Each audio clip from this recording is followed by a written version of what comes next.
Košické štátne divadlo usporiadalo dňou 2. až 7. septembra už druhý ročník úspešného kultúrneho podujatia Festival divadiel Strednej Európy, kde sme s našou kamerou zmapovali tretí festivalový deň, ktorý začal už o 10. hodine ráno rozprávkovým muzikálom pre deti Vrabec Brmbolec. Tak my jsme tady poprvé teďka, takže bydlíme tady, ale teprve jsme to zjistili na poprvé, že Alexiku? Dobrý? Líbí se ti to tady? Jo, je to dobrý? Jo? Ja. Jo, a přijdeme zítra? Je to pekné pro děti a tak. No, Košice jsou velice pěkný, ten střed mají pěkný a když třeba já jsem z Brna originálně, ale tady je velice pěkně, no, líbí se mi tady, no. Je to fajn, že dělají něco pro lidi. Podvečerný program na doskách historickej radnice otvorilo srbské alternatívne divadlo Plavo Pozorište a pokračoval na hlavnom pódiu pri Imakulate veľkolepým tanečným predstavením Odysseus.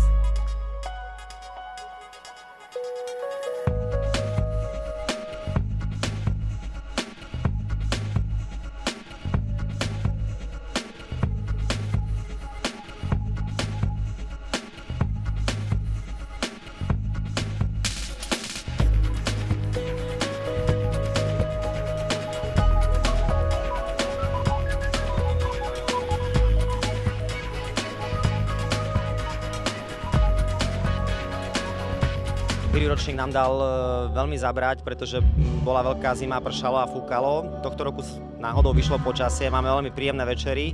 Všetky predstavenia zatiaľ sme odohrali na pôvodne plánovaných miestach. Je to projekt Európy, celý v hudobnej oblasti. Ako skladateľa Michala Kocába, spieva tam aj Dvorský, aj solisti z Ameriky, aj strašne veľkí významní muzikanti. Druhá vec, ktorá je to veľmi dôležitá téma o rebelii. Je to o tom, že mladý človek, ktorý chce mať kariéru a príde do toho sveta, tak časom zistí, že to není to všetko v živote. A keď sa vracia domov, tak vracia sa ako zbitý človek a má pred sebou stenu.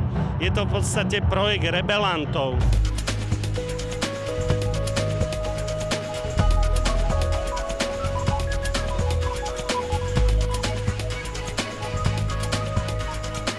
Divadelný maratón zakončilo vo festivalovom stane populárne divadlo Skrat so svojou divácky najobľúbenejšou hrou Umri, skap a zdochni.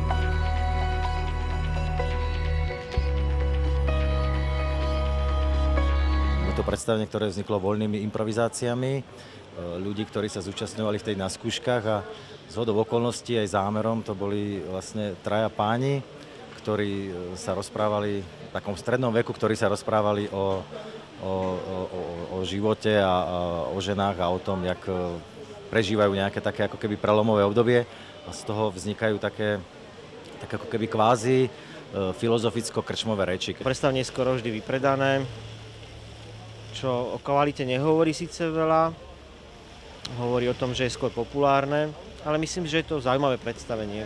Nesnažíme sa rozosmievať za každú cenu a preto to mnohých ľudí láka. A majú z toho radosť, keď vidia, ako sa o vážnych témach dokážeme baviť s takým nadhľadom a jemným humorom. Ja si to myslím, že asi preto. Neviem, či mám pravdu. Košičania si tento magický divadelný festival naplno vychutnávali a ulice tak boli plné zvedavcov a milovníkov umenia.